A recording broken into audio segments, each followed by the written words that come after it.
Good morning all. ആദ്യമായിട്ട് എല്ലാവർക്കും ഒരു ശുഭദിനം നേരുന്നു. മാർക്കറ്റിലേക്ക് വരുമ്പോൾ ഇന്നലെ നിഫ്റ്റി 26,011 ഇൻട്രാഡേ ഹൈ ക്രിയേറ്റ് ചെയ്തതിനു ശേഷം ഒരു ചെറിയ പ്രോഫിറ്റ് ബുക്കിംഗ് കണ്ടു. 26,000 താഴെയാണ് ക്ലോസ് നടത്തിയിട്ടുള്ളത്. സ്വാഭാവികമായ രീതിയിൽ FISൻ്റെ ഭാഗത്തു നിന്നുള്ളൊരു പിന്തുണ ഇല്ലാത്തത് കൊണ്ടാണ് അത് സംഭവിച്ചത്. 2,800 കോടി രൂപക്ക് വിദേശ ധനകാര്യ സ്ഥാപനങ്ങൾ ഇന്ത്യൻ മാർക്കറ്റിൽ ഇന്നലെ നെറ്റ് സെല്ലേഴ്സ് ആയിരുന്നു. ആഭ്യന്തര ധനകാര്യ സ്ഥാപനങ്ങൾ 3,800 കോടി രൂപക്ക് ബൈ നടത്തിയത് കൊണ്ടാണ് വലിയൊരു ക്രാഷ് പോലെ ആവാതെ ഇരുന്നത്. പക്ഷേ നമ്മുടെ മാർക്കറ്റ് ക്ലോസ് ചെയ്തതിന് ശേഷം യൂറോപ്യൻ മാർക്കറ്റും US മാർക്കറ്റും എല്ലാം തന്നെ പോസിറ്റീവിൽ തന്നെയാണ് ഇപ്പോൾ ക്ലോസ് നടത്തിയിട്ടുള്ളത്. അപ്പോൾ FIS ഏറെ നാളുകൾക്ക് ശേഷമാണ് ഇന്നലെ ഒരു വലിയൊരു സെല്ല് നടത്തിയിട്ടുള്ളത്.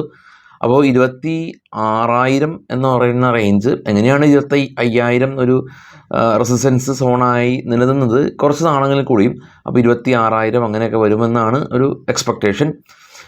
നെക്സ്റ്റ് മന്ത് ഇപ്പോൾ ഇത് മന്ത്ലി കോൺട്രാക്റ്റാണ് കേട്ടോ. ഇതിപ്പോൾ നാളെ മറ്റേ നിഫ്റ്റിയുടെ എക്സ്പയറി എന്ന് പറയുന്നത് മന്ത്ലി സ്റ്റോക്കുകളുടെയും ഇൻഡെക്സുകളുടെയും ഫ്യൂച്ചറിൻ്റെ എല്ലാം തന്നെ എക്സ്പയറി ആണ്. റോൾ ഓവറും കാര്യങ്ങളെല്ലാം തന്നെ നടക്കുന്ന ഒരു മന്താണ്. കൂടാതെ തന്നെ നമ്മളിനിപ്പോൾ എക്സ്പെക്ട് ചെയ്യുന്നത് Q2 റിസൾട്ടുകളാണ്.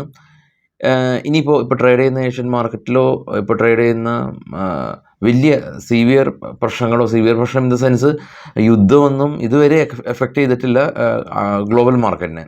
ഗ്ലോബൽ മാർക്കറ്റ് നോക്കാം. ഏറ്റവും താഴെ കാണാൻ നാസ്ഡാക്ക് പോസിറ്റീവിലായിരുന്നു, ഡോ പോസിറ്റീവിലായിരുന്നു, FTSE CAC 40 ഡാക്സ് എല്ലാം തന്നെ പോസിറ്റീവിൽ ക്ലോസ് ചെയ്യാൻ സാധിച്ചു. കൂടാതെ തന്നെ ഇപ്പോൾ ട്രേഡ് ചെയ്യുന്ന ഏഷ്യൻ മാർക്കറ്റിൽ നിക്കി ജപ്പാൻ മാർക്കറ്റ് കുറേ നാളുകൾക്ക് റാലിക്ക് ശേഷം 79 പോയിന്റ് മൈനസാണ്. ചൈന മാർക്കറ്റ് ഇന്ന് ക്ലോസ് ആണ്. 4% ഇന്നലെ റാലി രേഖപ്പെടുത്തിയിരുന്നു. ഏഷ്യൻ മാർക്കറ്റ് പൊതുവേ ഫ്ലാറ്റ് ആണെന്ന് പറയാൻ പറ്റും.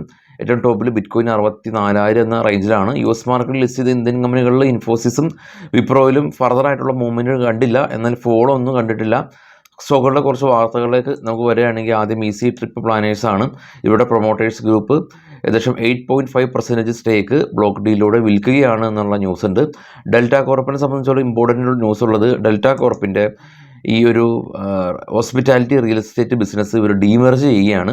ഡീമെർജ് ചെയ്യുമ്പോൾ ഡെൽറ്റ കോർപ്പ് നിലവിൽ ഹോൾഡ് ചെയ്യുന്ന ആളുകൾക്ക് മറ്റ് പുതിയ കമ്പനിയുടെ സ്റ്റോക്ക് ഫ്രീ ആയിട്ട് കിട്ടുമെന്നുള്ളതാണ്. പെൻലാൻഡ് എന്ന് പറയുന്ന പേരിൽ പുതിയ കമ്പനി അവർ ലോഞ്ച് ചെയ്യും. ജിയോ റിലയൻസിൽ നിന്ന് ജിയോ ഫിനാൻസ് ഡീമർജ് ചെയ്ത പോലെ തന്നെ ജിയോ ഫിനാൻസിൻ്റെ സ്റ്റോക്ക് കിട്ടിയല്ലോ, ആ ഒരു രീതിയാണ്. MCXനെ സംബന്ധിച്ച് ഇവരുടെ ട്രാൻസാക്ഷൻ ചാർജസ് എല്ലാം തന്നെ ഉയർത്തുകയാണ്. ഫ്യൂച്ചർ ആൻഡ് ഓപ്ഷൻ കോൺട്രാക്റ്റിൻ്റെ ട്രാൻസാക്ഷൻ ചാർജ് ഉയർത്തുകയാണ്. NSEയും BSEയും അതുപോലെ തന്നെയാണ് ട്രാൻസാക്ഷൻ ചാർജ് ഉയർത്തും. PC jewellers stock split September 30-നാണ്. സി എൻ്റർടൈൻമെൻറ്റ് കമ്പനി ഇവർ മുക്ത ആർട്ടായിട്ടൊരു പുതിയ ബിസിനസ് കോൺട്രാക്ട് സൈൻ ചെയ്തു. ടാറ്റ മോട്ടോഴ്സിൻ്റെ നെക്സ്റ്റൻ്റെ CNG വേർഷൻ പുതിയ വേരിയൻ്റ് കമ്പനി ഇറക്കുന്നുണ്ട്. മഹേന്ദ്ര ഹോളിഡേയ്സ് മൈസൂറിൽ ഇവരുടെ ബിസിനസ് എക്സ്പാൻഡ് ചെയ്യാനായിട്ട് കമ്പനി തീരുമാനിച്ചു.